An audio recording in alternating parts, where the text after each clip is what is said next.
My name is Dr. Ramsey from Oxford, ambassador of the Universal Peace Federation, and one of the members of the Muslim Council of Britain. I would like to say you are doing an excellent job. God bless you.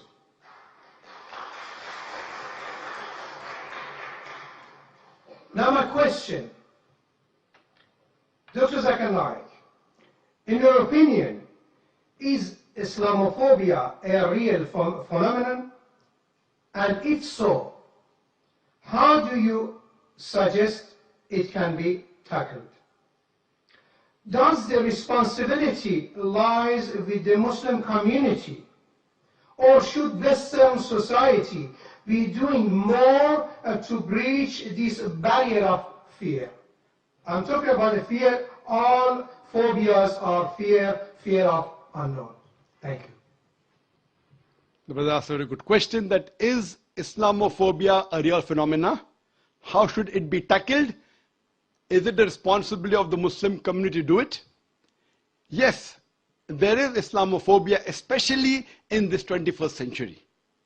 And as I mentioned in my speech, I believe one of the major reasons for this Islamophobia is the media. And I said in my speech that the media spreads several misconceptions about this religion of Islam. I do agree it is the duty of us Muslims that we should spread the true teachings of Islam. I am aware that there are black sheep in the Muslim community. I am not saying all Muslims are 100% pious, all are good. There are black sheep in every community, including Islam. What does the media do?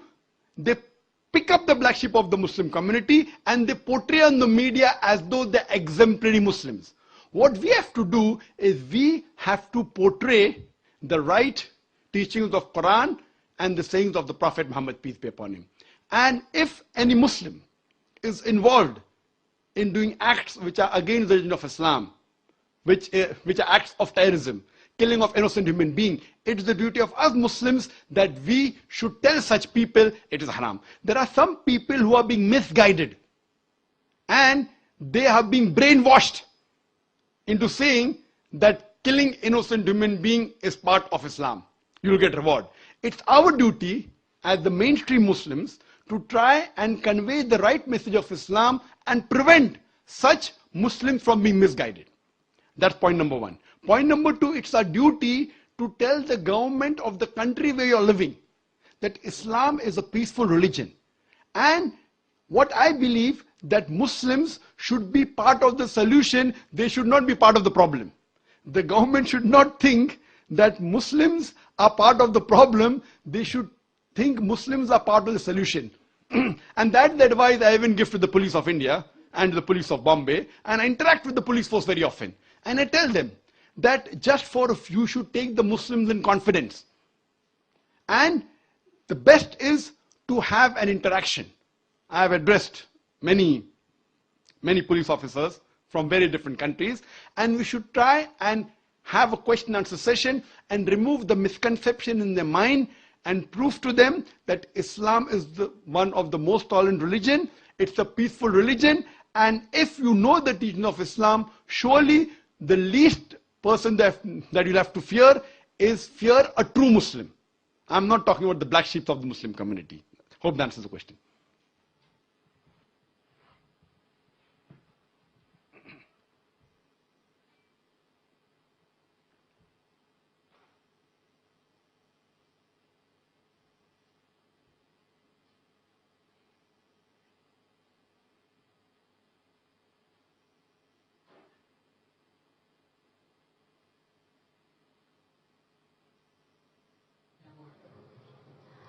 Dr. Naik, I'm Yasmin, I'm a student at the university, and my question is sort of related to the last question. You talked about you wanted to come to the UK because you wanted to reach out to Muslims who you felt that the government were not able to reach out to. And I wondered why, in your opinion, you felt that the government were failing in this way to reach out to Muslims in Britain. Thank you. Sister asked the question that I wanted to come to UK to reach out to those Muslims who the government could not reach out. Sister, there's a slight confusion. I said Charles Farr, the Director General of the Office of Security and Counter-Terrorism felt that I could reach out to those Muslims who the government could not reach out to. He felt that, not me. And I think, again, because of the information which the Home Department has, that Peace TV is the most popular Islamic satellite channel in UK, watched by the Muslims as well as the non-Muslim, and the most popular speaker, according to the Home Department, not according to me, according to the Home Department, is Dr. Zakir Naik. So I repeated what he thought. He thought that I could reach better. Maybe he thinks that my speeches have influence, and he may have read my speeches in context. That's the reason he was not in favor of the Home Secretary that she passed the exclusion order. Hope that answers the question.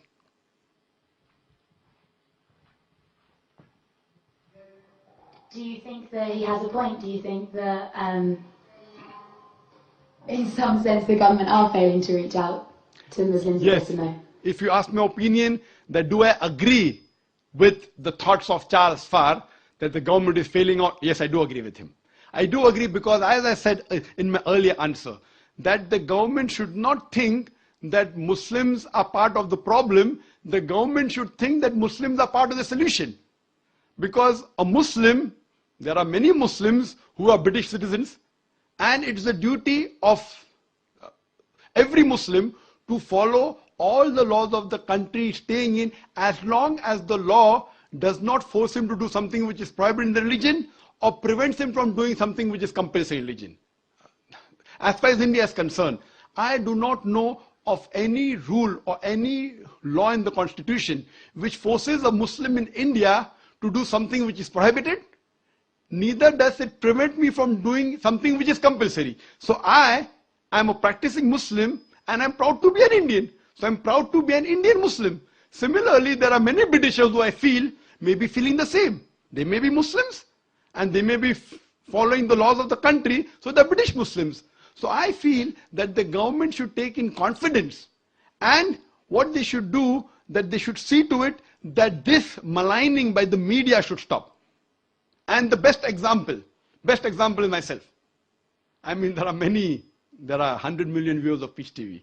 And there are millions of people who tell that I am the ambassador for peace. They say I'm a peaceful person. There are many heads of states of several foreign countries, many. They have called me at the state guests. So do you mean to say all these state guests of several countries, the president, the prime minister, the king, the sheikh, they meet me, they have dinner. Do you mean to say they're meeting a person who is promoting terrorism? A person who spreads hate? So what I'm saying, that this is all again manipulated by the media. So the government should not fall prey to the media and take any decision hastily. What they should do, they should give a chance for the person to clarify.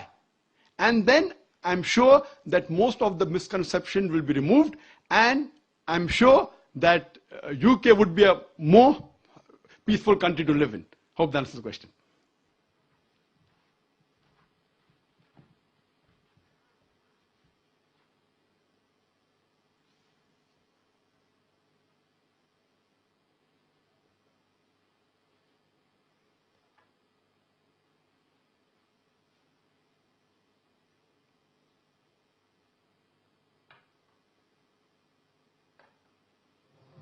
Dr. Naik, hello and thank you. My name is John. I'm a doctoral student here at Oxford, and I'm from the USA. My question has to do with persecution, specifically how former Muslims are sometimes killed if they have chosen to leave Islam, deciding that another religion is more true. For example, my girlfriend is Turkish and she lives in Turkey. She used to be Muslim, but decided to become a Christian after understanding Jesus in a new way, as God made flesh. She has had fears in the past that she may be harmed or even killed for her decision. In light of the recent attention to this matter in Pakistan with Miss Bibi and the blasphemy laws, my question is this: what are you doing, or what do you plan to do, to educate Muslims that if someone chooses to leave Islam, that person should not be killed? Well, that's a very important question. And he said that what if a person who's practicing Islamic faith changes to any other faith? Is it required that he should be killed? And all these articles that came about me, a preacher of hate, one of the point was that Dr. Zakir prescribes death penalty for those Muslims who leave their faith and they profess any other faith. Again, these reports were out of context. They took up a portion of my speech where I said that many scholars say that a Muslim who leaves this faith and professes any other religion, death penalty is the punishment. But I went on to further say that death penalty is not a standard punishment for any Muslim who leaves this faith and professes any other religion.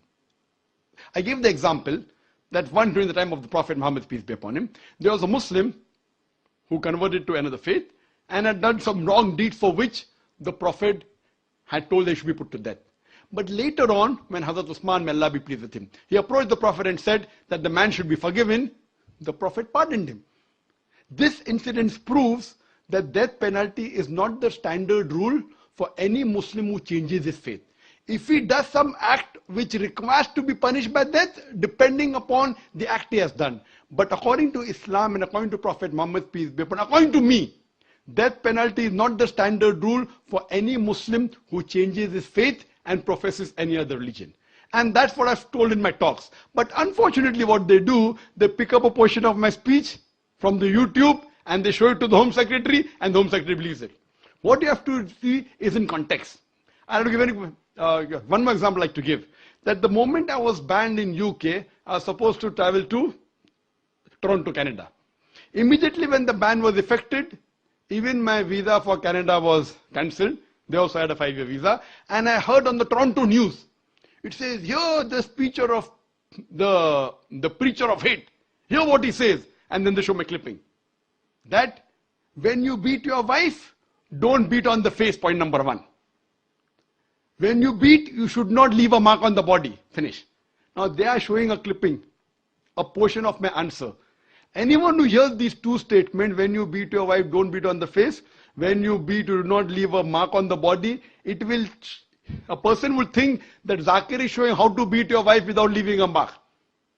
It was a portion of my answer when a non-Muslim asked the question that doesn't the Quran say that you should beat your wife? And I said the Quran says in Surah Nisa, chapter number 4, verse number 34. It says that when your wife is disloyal to you, first you admonish her. Point number 1. Admonish her first. Then you stop talking to her. Then stop sharing her bed. Then you can beat her lightly. The Arabic word is daraba. And when someone asked Ibn Abbas, may Allah be pleased with him, the companion of the Prophet, he said it means like beating with a toothbrush. And further the commentary says, so the Prophet said, when you beat your wife, you should not beat on the face, point number 1. Beat her in such a way that there's no mark left on the body. So this part was shown, and I continued.